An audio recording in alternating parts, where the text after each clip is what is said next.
मैं तो उसे तालिबानी कैंप कहूँगा कि जहाँ पे प्रोस्टिट्यूशन हो रहा है, जहाँ पे रेप हुए और जहाँ पे ये लोग दारू पी रहे हैं और वो कर रहे हैं, तो तालिबानी हरकतें तो इनकी हैं। तो ये खुद टकैत सबसे बड़ा तालिबानी नेता बन गया है हिंदुस्तान का, और उन्हीं के साथ मिला हुआ है ये। तालिबान जो है वो लाठी नहीं चलाती है, तालिबान गोली चलाती है। और जो इन्होंने लाल किले पे किया था ना, तालिबान को तो छोड़िए, अगर मैं वहाँ पे ड्यूटी पे होता तो मेरे देश के झंडे के साथ जिसने ये किया था मेरे हाथ में तो मैं जो मेरे देश की खातिर, जो मेरे देश की बेइज्जती करने के लिए ये लोग खड़े हुए थे, उस पे इनकी जबान नहीं खुलती है कि भारत के देश का झंडा जो है, क्या वहां पे ये खालिस्तान के साथ तालिबानी झंडा लगाना चाहते थे? क्योंकि ये अंधे हो चुके हैं, इनको अपनी जो हरकतें हैं उस पे ये अंधे हैं, ना उस गूंगे हैं, ना बोलेंगे, ना अपनी हरकतों को सुनेंगे। और सारे देश के किसान पागल हैं क्या जो चुपचाप बैठे हुए हैं? उन पे अगर कोई अत्याचार हो रहा था तो ये मजले किसान को और छोटे किसान को तो मंडी तक नहीं आने देते। ये जो हिंदुस्तान का राष्ट्रवादी मुसलमान है उसको ये गाली निकालते हैं। इसका बाप जो है रजाकर था, जिसने सन 47 के अंदर जो इंतजाम करवाए थे वहां पे। तो ये क्या तालिबान दूसरों के लिए करने के लिए बोलता है? वो जो तालिबानी पाकिस्तान और अफगानिस्तान में बैठे हैं उनसे ज्यादा खतरा इन तालिबानियों से है जो देश के अंदर घुसे हुए हैं हमारे। वाजपेयी जी बात करते हैं तो कारगिल मिलता है, मोदी जी बात करते हैं तो पठानकोट होता है। हैं, ये हमको बात करना सिखा रहा है, और हम उनसे बात करें जो गजवाए हिंद की बात करते हैं। नमस्कार, मैं हूं आपके साथ मनीषा डिंडोरिया। स्वागत है आप सभी का प्यारा हिंदुस्तान पर। आपको बता दूं, हाल ही में करनाल में किसानों पर लाठीचार्ज जो हुआ है उस पर राकेश टिकैत जी का बयान आया है, जिसमें राकेश टिकैत बोल रहे हैं कि देश में ही तालिबानों का कब्जा हो चुका है, तालिबान कमांडर देश में ही मौजूद है, उन्हें हमें ढूंढना होगा, पहचानना होगा। तो कपिल सर मेरे साथ है। कपिल जी, जिस तरीके से राकेश टिकैत देश के कमांडर को तालिबानों से कंपेयर कर रहे हैं, क्या कहेंगे आप इस पर? जो आदमी खुद तालिबानी तरीकों से दिल्ली को घेरे हुए इतने दिन से बैठा है, खुद जाके तालिबानी हरकतें पूरे देश के अंदर करवा रहा है, पूरे देश में तो नहीं, जहाँ जहाँ भी इसका छोटा मोटा इसका वो है वहाँ पे करवा रहा है, दूसरे दलों के एमएलओ को पिटवा रहा है, और खुद जो है क्या क्या हरकतें इसके यहाँ पे कैंप में नहीं हुई।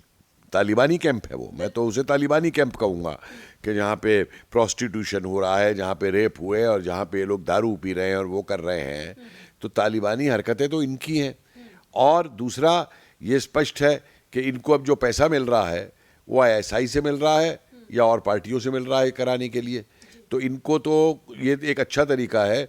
जैसे वो तालिबान वहाँ अफगानिस्तान में कह रहा है ना कि हम तो शांति प्रिय हैं, हम तो शांति चाहते हैं, हम तो शांति प्रिय हैं, ये और लोग हैं जो हमें गलत समझते हैं। तो ये खुद टकैत सबसे बड़ा तालिबानी नेता बन गया है हिंदुस्तान का, और उन्हीं के साथ मिला हुआ है, ये उन्हीं के साथ मिला हुआ है हर जगह पे। ये तो बोलता रहे, ये सठिया गया है इसका दिमाग, इसको कोई वो नशा करा दिया गया है कि तुझे हम पता नहीं चीफ मिनिस्टर बना देंगे, तुझे हम क्या बना देंगे उसमें, और जिस दिन ये ज़मीन पे गिरेगा उस दिन इसे पता चलेगा। और एक बात इसे और मैं बता देना चाहता हूँ कि तालिबान जो है वो लाठी नहीं चलाती है, तालिबान गोली चलाती है। और जो इन्होंने लाल किले पे किया था ना, तालिबान को तो छोड़िए, अगर मैं वहाँ पे ड्यूटी पे होता तो मेरे देश के झंडे के साथ जिसने ये किया था मेरे हाथ में पिस्तौल होती तो मैं जो मेरे देश की खातिर, जो मेरे देश की बेइज्जती करने के लिए ये लोग खड़े हुए थे, उस पे इनकी जबान नहीं खुलती है कि भारत के देश का झंडा जो है, क्या वहाँ पे ये खालिस्तान के साथ तालिबानी झंडा लगाना चाहते थे? वहाँ इनकी जबान नहीं खोलेगी कि देश के साथ इनके आदमी क्या कर रहे हैं, इनके जलूस में गए हुए लोग क्या कर रहे हैं, वहाँ इनकी जबान नहीं खुलती, क्योंकि ये अंधे हो चुके हैं। इनको अपनी जो हरकतें हैं उस पर ये अंधे हैं, ना उस गूंगे हैं, ना बोलेंगे, ना अपनी हरकतों को सुनेंगे। बस एक ही रट लगा रखी है, कानून, किसान कानून, जबकि किसान कानून लागू भी नहीं हुआ, 2 साल को रुक भी गया है, उसके वो भी हटा दिए गए हैं। और देश का किसान बेवकूफ़ है क्या जो इतनी जो है सरकारी खरीद हुई है इन दिनों में किसानों की तरफ से? वो देश का किसान बेवकूफ़ है क्या? और सारे देश के किसान पागल हैं क्या जो चुपचाप बैठे हुए हैं? उन पर अगर कोई अत्याचार हो रहा था तो ये तो फालतू का पैसा लेकर के जमींदारा आंदोलन बनाया हुआ है। मैंने पहले दिन कहा था कि ये वो बड़े बड़े जमींदार हैं जो ट्रैक्टर 20-20 लाख वाले हैं, ये मजले किसान को और छोटे किसान को तो मंडी तक नहीं आने देते। तो ये किस तालिबान की बात कर रहा है? ओवैसी का भी अभी बयान सुन रही थी मैं, ओवैसी भी कह रहे हैं कि अब यूपी में तालिबान होगा क्योंकि इलेक्शन नजदीक आ रहे हैं। जी, तालिबान होगा, कौन करेगा तालिबान से बात करने को? तो ओवैसी कहते हैं ना सबसे पहले, और तालिबान क्या करने जा रहा है? ये चाहते हैं कि ये जो आईएसआई और तालिबान ने जो दुनिया का नक्शा बनाया है, जिसमें सीरिया से लेके और बर्मा तक जो है इस्लामिक देश दिखाया गया है, ये हिंदुस्तान को वो बनाना चाहते हैं जो शरिया की बात हिंदुस्तान में करते हैं, जो हर उसकी बात करते हैं। जो हिंदुस्तान का राष्ट्रवादी मुसलमान है उसको ये गाली निकालते हैं, जो राष्ट्रवादी मुसलमान यूथ है उसको ये गाली निकालते हैं। और ये बात, और ये ओवैसी खुद कौन है? ये रजाकर खानदान से है। इसका बाप जो है रजाकर था, जिसने सन 47 के अंदर जो कत्लेआम करवाए थे वहां पे। ये तो खुद खानदान से है। और इसका भाई क्या बोलता है कि 15 मिनट को पुलिस हटा लो, हम देख लेंगे सबको। तो ये क्या तालिबान दूसरों के लिए करने के लिए बोलता है? अरे ये इंग्लैंड में पढ़ा है, इंग्लैंड वालों का एजेंट है ये उनका। इंग्लैंड में जैसे आज वो लंडिस्तान बनता चला जा रहा है ना, लंदन जो है, उस तरीके से वहीं के पढ़ के इंग्लैंड ने देश का विभाजन कराया था। इंग्लैंड चाहता था हैदराबाद भारत में ना आए, इंग्लैंड चाहता था कश्मीर भारत में ना आए। उसी पीढ़ी को ये आगे दोहरा रही है इनकी पीढ़ी यहाँ पे इस समय, और पूरे देश में अराजकता फैलाने के लिए। मतलब हमारे लिए तो इस समय जो खतरा है ना, वो जो तालिबानी पाकिस्तान और अफगानिस्तान में बैठे हैं, उनसे ज्यादा खतरा इन तालिबानियों से है जो देश के अंदर घुसे हुए हैं हमारे। इन तालिबानियों को बाहर करना होगा। बिल्कुल। बात जब तालिबान की हो रही तो तालिबान का भी अभी बयान सामने आया है। कह रहा है कि भारत और पाक को अपने रिश्ते सुधार लेने चाहिए, क्योंकि दोनों एक ही नीति से चल रहे हैं, दोनों को आपस में बैठकर बात करनी चाहिए, और पाकिस्तान हमारा दूसरा घर है, ये कहना है तालिबान का। दूसरा घर? तालिबान का तो जन्म पाकिस्तान में हुआ था भाई।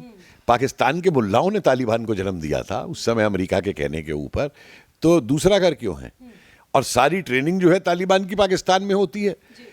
तालिबान के कमांडर आज भी आईएसआई के लोग हैं, आज भी पाकिस्तानी फौज के लोग हैं जो मुफ्ती में अपनी वर्दियां उतार करके और सलवार कमीज पहन के तालिबान के बने हुए हैं। ये किसको बेवकूफ़ बनाने की बात कर रहे हैं? और तू हमको ये बता रहा है कि पाकिस्तान और भारत को संबंध सुधारने चाहिए। भाई भारत ने तो कब कोशिश नहीं की सुधारने की, है?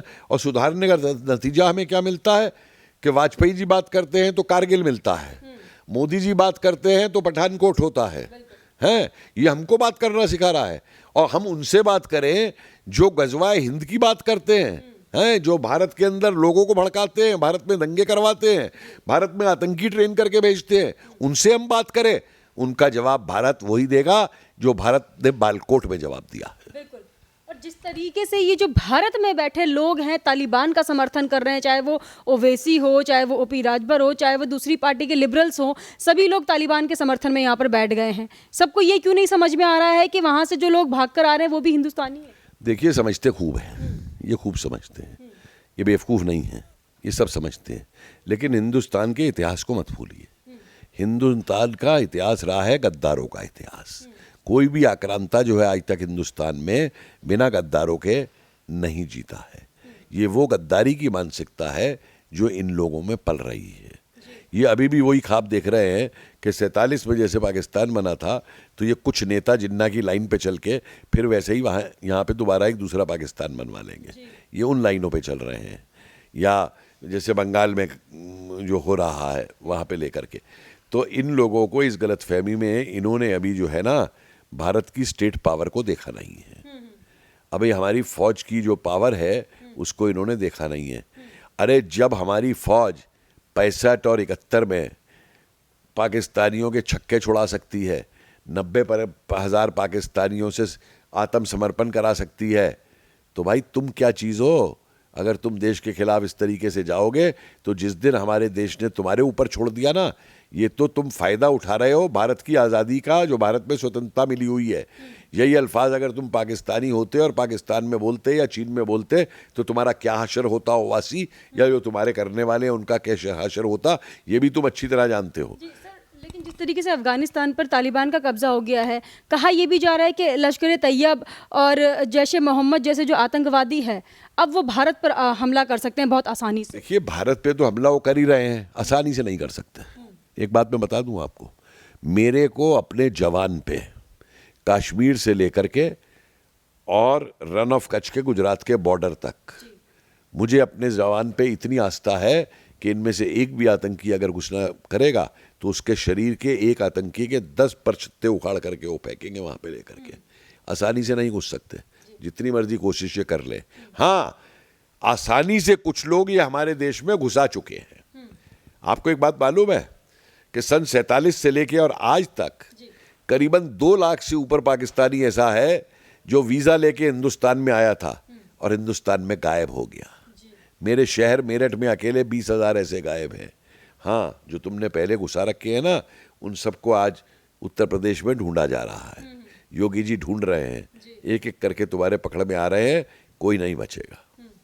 और इस पर आप क्या कहेंगे, जिस तरीके से अभी तालिबान के कब्जे में जो अफगानिस्तान है, वहाँ से जो सिख को लेके आया गया है, सीएए के तहत उन्हें नागरिकता भी दी जा सकती है। जो पहले सीएए का विरोध कर रहे थे, अभी एकदम से समर्थन में आ गए जब तालिबान के कब्जे से छूट कर आ रहे हैं। तो देखिए, ऐसा है, जो अपने पे कोई चीज़ पड़ती है तब सामने बात आती है।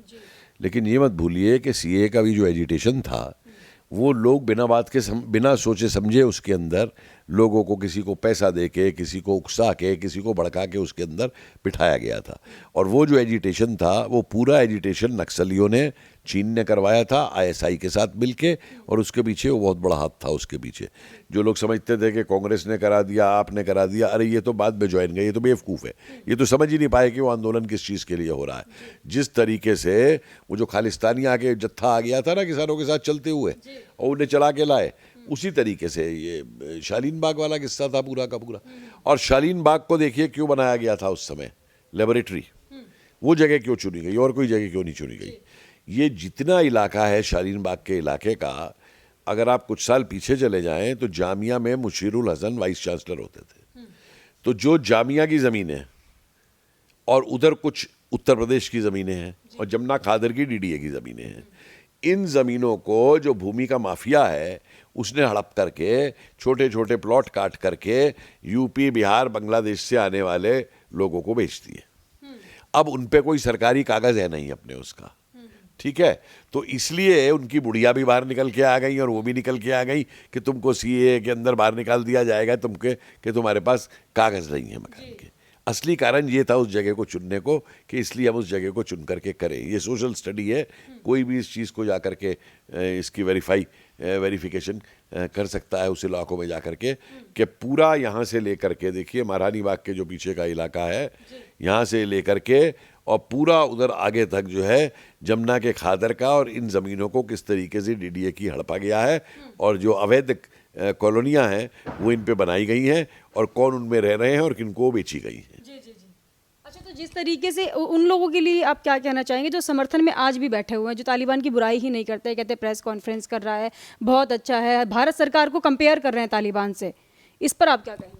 मेरा बड़ा सीधा सवाल ये है, ये देशद्रोह है, और ऐसे देशद्रोहियों को जो तालिबान का समर्थन करते हैं, इनको तुरंत इन पे देशद्रोह का आरोप लगा करके और भड़काने का आरोप लगा करके, और दुश्मन के एक एनिमी एजेंट्स एक्ट होता है कि दुश्मन के एनिमी के एजेंट हैं, उस एक्ट को इन पे लगा करके इनको तुरंत जो है सलाखों के पीछे बंद किया जाना चाहिए। लेकिन बीजेपी सरकार को क्यों कंपेयर कर रहे हैं? कह रहे हैं कि बीजेपी सरकार काम तो नहीं करी, बस तालिबान एक मुद्दा आ गया है उनके लिए अलग से। सवाल इनके लिए ये नहीं है तालिबान या कोई भी, आप ये देखिए ना, कहीं भी दुनिया में कुछ हो जाए बीजेपी सरकार को बदनाम करना है, क्योंकि इनका झगड़ा जो है वो आज इन्हें ये लगता है कि इनके हाथ से जो सत्ता चली गई, इनके हाथ से इनको जो सहूलियतें मिलती थी वो चली गई, जिस तरीके से पैसा खाया जाता था वो चला गया, तो ये तो सारा वो करेंगे ही करेंगे। और राहुल गांधी इनका नेता है इसमें बना हुआ, सबसे आगे आकर के, तो करें जो करना है इनको जिस तरीके से भी।